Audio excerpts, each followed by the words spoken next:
Hello friends, ఈరోజు మనం పాలకూర ఉల్లికారం ఎలా ప్రిపేర్ చేయాలో చూద్దాం. ముందుగా ఇందులోకి 2 పెద్ద సైజు ఆనియన్ని కట్ చేసి వేసుకోవాలి.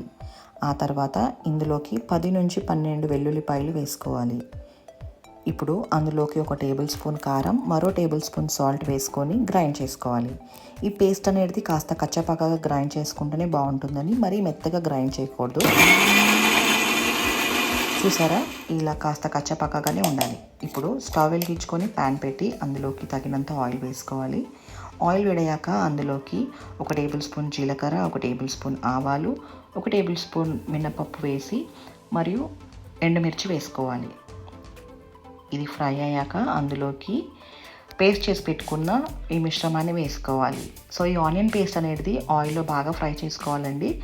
ఆయిల్లో ఎంత బాగా ఫ్రై చేసుకుంటే టేస్ట్ అంత బాగుంటుంది, లేకపోతే పచ్చి వాసన అనేది కర్రీలో ఉంటుందండి. సో ఆయిల్లో బాగా ఫ్రై చేయాలి.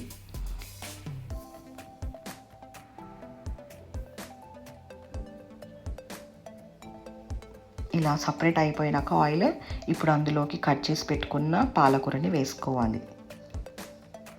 ఇది తోటకూరతో కూడా చేసుకోవచ్చండి, టేస్ట్ చాలా బాగుంటుంది. నేను ఇక్కడ 4 పాలకూర కట్టల్ని కట్ చేసి వేసుకున్నాను. ఇదంతా ఒకసారి కలిపి మూత పెట్టి 5 మినిట్స్ ఉడికించుకుందాము. పాలకూర అనేది తొందరగానే ఉడికిపోతుంది కాబట్టి ఒక 5 మినిట్స్లో ఉడికిపోతుంది.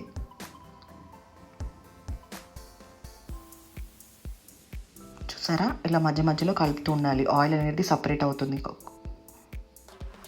బాగా కలుపుకొని పెట్టుకోవాలి.